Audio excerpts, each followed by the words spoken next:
still. It's best not to alarm bears. I fished the lug nuts out of the hubcap and spun them on. I usually like to put a little oil on them, but this time I let it go. I reached under the car and let the jack down and pulled it out. I was relieved to see that the spare was high enough to drive on. I put the jack and the lug wrench and the flat into the trunk. Instead of replacing the hubcap, I put it in there too. All this time the bears never made a move. They just held the torches. Whether out of curiosity or helpfulness, there was no way of knowing.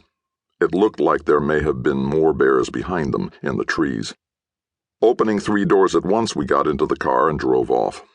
Wallace was the first to speak. "Looks like bears have discovered fire," he said.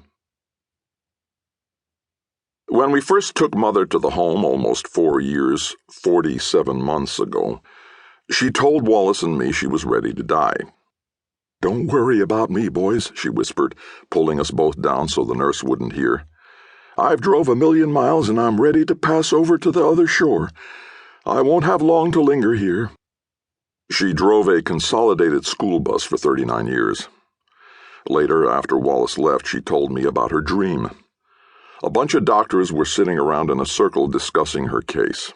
One said, "We've done all we can for her, boys. Let's let her go." They all turned their hands up and smiled. When she didn't die that fall, she seemed disappointed. Though as spring came, she forgot about it, as old people will. In addition to taking Wallace and Wallace Jr. to see Mother on Sunday nights, I go myself on Tuesdays and Thursdays.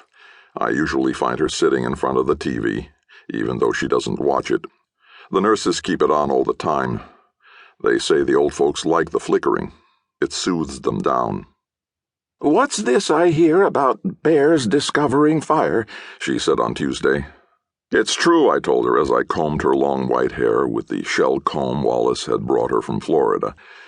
Monday there had been a story in the Louisville Courier-Journal, and Tuesday one on NBC or CBS Nightly News. People were seeing bears all over the state, and in Virginia as well.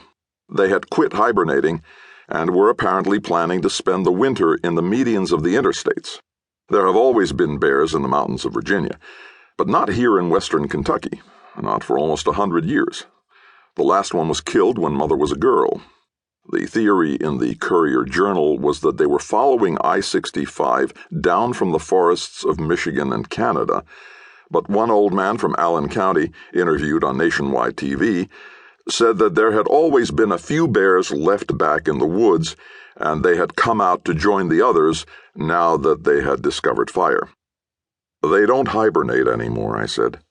"They make a fire and keep it going all winter." "I declare," Mother said. "What'll they think of next?" The nurse came to take her tobacco away, which is the signal for bedtime. Every October, Wallace Jr. stays with me while his parents go to camp. I realize how backwards that sounds, but there it is. My brother is a minister, House of the Righteous Way Reformed, but he makes 2/3 of his living in real estate. He and Elizabeth go to a Christian Success Retreat in South Carolina, where people from all over the country practice selling things to one another. I know what it's like not because they've ever bothered to tell me, but because I've seen the Revolving Equity Success Plan ads late at night on TV. The school bus let Wallace Jr. off at my house on Wednesday, the day they left. The boy doesn't have to pack much of a bag when he stays with me. He has his own room here. As the eldest of our family, I hung on to the old home place near Smith's Grove. It's getting run down, but Wallace Jr. and I don't mind.